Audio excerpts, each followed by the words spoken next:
Hello and welcome. You're watching Unplugged TV India. This is Alice Francis. Let's catch some major updates from around the world.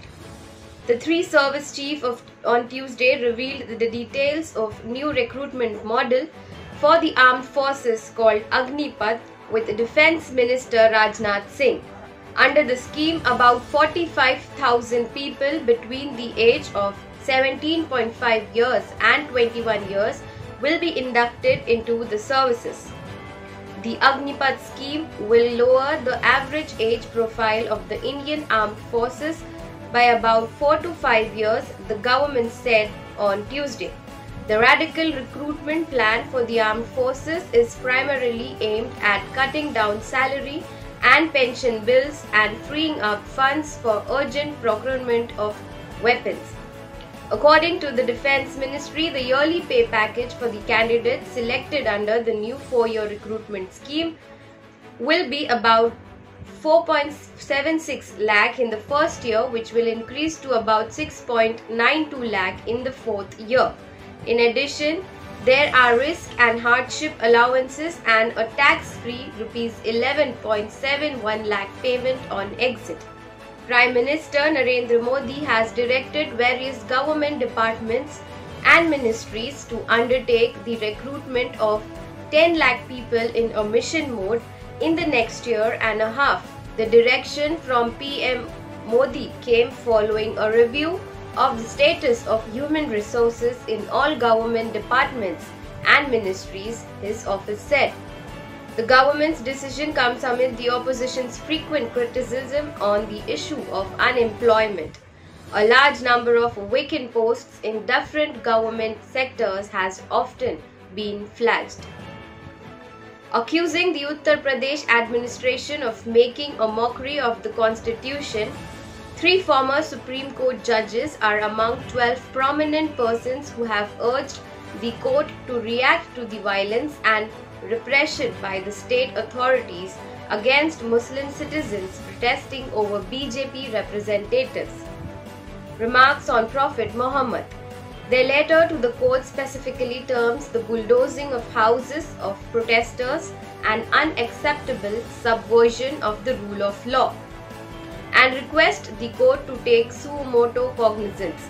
Besides, former Supreme Court judges B. Sudarshan Reddy, V. Gopala Govda and A.K. Ganguly, the June 14 letter is signed by 3 former High Court judges and 6 lawyers.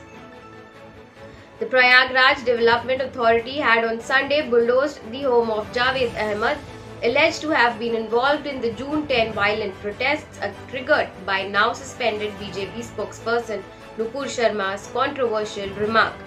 The allegedly illegal properties of 2 persons accused of rioting were bulldozed in Saharanpur too. The letter said the coordinated manner in which the police and development authorities have acted lead to the clear conclusion that demolitions are a form of collective extrajudicial punishment.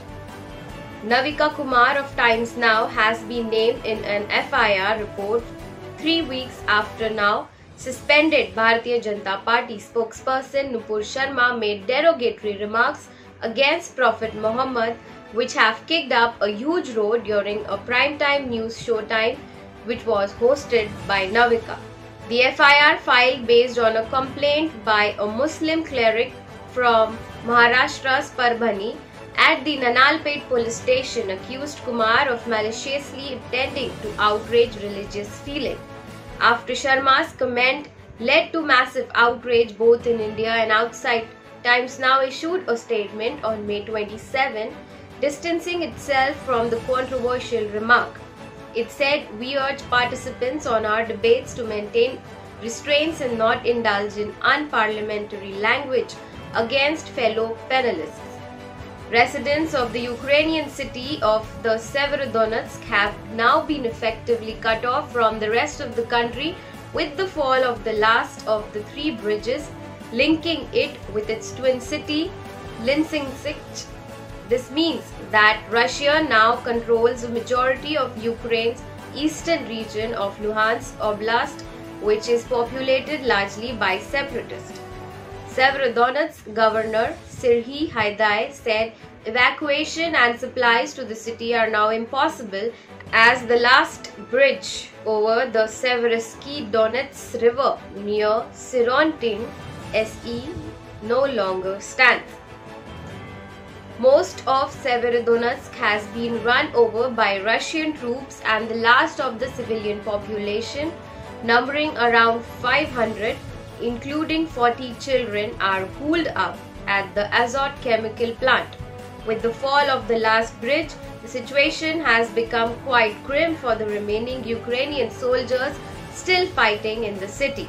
Starting from the south and moving towards the east of Ukraine, Kherson, Melitopol and Mariupol have been taken over by Russian forces. In the east, Luhansk is under the control of Russian and separatist forces, and they are advancing westwards towards Kramatorsk. With scarce resources and no way of evacuation, Severodonetsk is also likely to be taken over soon. If that happens, Russia can advance further in attacking its twin city, Lysychansk. Pope Francis has taken a new series of swipes at Russia for its action in Ukraine, saying its troops were brutal, cruel and ferocious, while praising brave Ukrainians for fighting for survival. But in the text of a conversation he had last month with editors of a media and published on Tuesday, he also said the situation was not black and white and that the war was perhaps in some way provoked. While condemning the ferocity, the cruelty of Russian troops, we must not forget the real problems if we want them to be solved, Francis said, including the armaments industry among the factors that provide incentives for war. Francis said that several months before President Putin sent his forces into Ukraine, the pontiff had met with a head of state who expressed concern that NATO was barking at the gates of Russia in a way that could lead to war. The deputy chief of mission of the Russian embassy in New Delhi announced that the Indian students who had to quit college due to the Russian-Ukraine war will be invited to study in Russian universities without them losing out on their previous academic years. Roman Babushkin's statement came after reporters asked him about the fate of 20,000 students who fled Ukraine after the Russian invasion that started on February 24. The Peñuelas Reservoir in central Chile was until 20 years ago the main source of water for the city of Valparaiso, holding enough water for 38,000 Olympic-sized swimming pools. Water for only 2 pools now remains. A huge expanse of dried and cracked earth that was once the lake bed is littered with fish skeletons and desperate animals searching for water. Amid an historic 13-year drought, rainfall levels have slumped in this South American nation that hugs and continent's Pacific coast.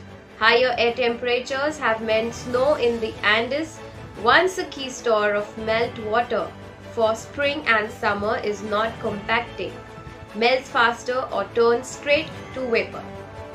Thank you for watching Unplugged TV India. Please hit like, subscribe and share, and also press the bell icon to get the latest updates.